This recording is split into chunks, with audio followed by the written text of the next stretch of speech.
Ležíš v posteli, pretáčaš sa, pozeráš do stropu a tvoj mozog ide na plné obrátky? Všetci sme tam boli. Spánok je dnes epidémia. Riešenie ale však nie je veda. Spánok je v dnešnej dobe luxus.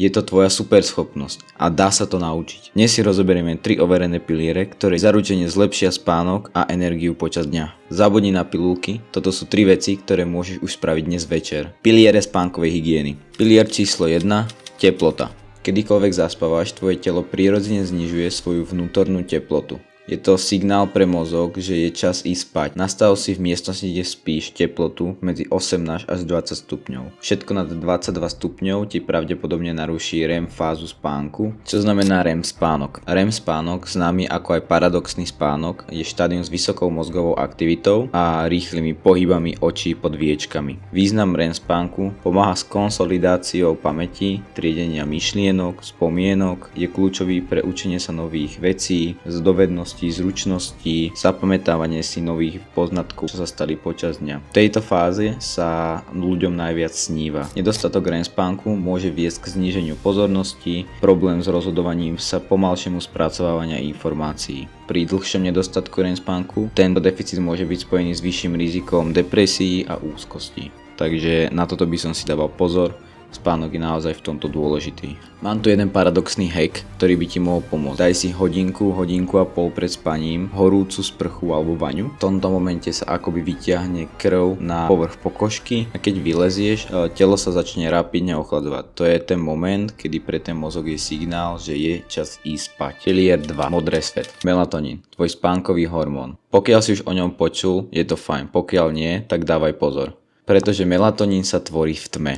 Jeho najväčší nepriateľ? Modré svetlo, ktoré vyžaruje tvoj telefón, monitor.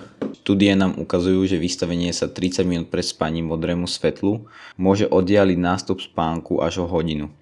Čo znamená žiadny TikTok v posteli, ako to väčšinou býva u nás mladých. Tip, ako toto zlepšiť: tak, stačí hodinka pred spaním, zapni si na telefóne filter modrého svetla, kľudne aj na monitore. Keď má niekto možnosť z vás, tak kľudne svetlá sa niektoré dajú zapnúť na mód, kedy svetlá, ktoré svietia na žlto viacej alebo do červena, nášmu mozgu to evokuje akoby západ slnka, kedy si hovorí, že už je čas ísť pomaly spať. Pokiaľ by si niekto nechcel zapínať tieto filtre, stačí si kúpiť okuliare proti modrému svetlu.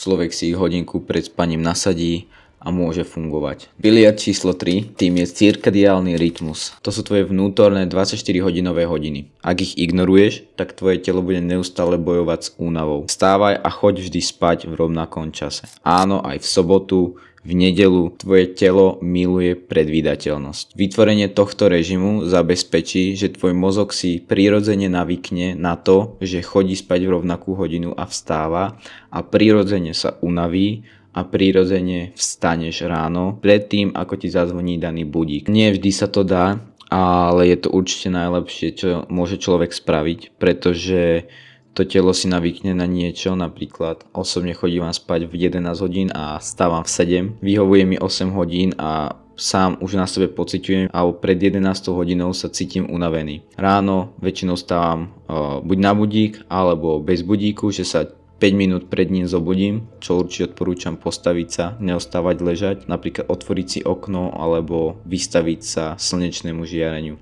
pretože naše telo dostatok vitamínu D, ktorý teraz v tomto zimnom období zrovna nie je. Najlepšie po prebudení je vstať, ísť si dať raňajky. Ja osobne chodím pešo do školy, čo pre moje telo znamená, že OK, dnes sa už začal deň, musíme fungovať. Týmto sa synchronizujú moje vnútorné hodiny a ráno budem plný energie, celý deň budem fungovať a večer postupne ako pôjdem spať sa moje telo unaví automaticky a povie mi signál mozog, že je čas ísť spať. Takže si to zhrňme. Chceš zaspať rýchlo? Tak tu máme chlad, tma alebo modré svetlo a pravidelnosť.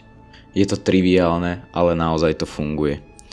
Ak takto optimalizuješ svoje telo, tak sa ti poďakuje v najbližšom týždni už 100%. Kvalitný spánok ti nie len šetrí energiu, ale pomáha pri chudnutí, budovaní svalov, pri regenerácii, u mužov zvyšuje hladinu testosterónu, u žien podporuje pre ich pravidelný cyklus, znižuje hladinu stresového hormónu, ale ak spíš zle, tak sabotuješ všetko ostatné.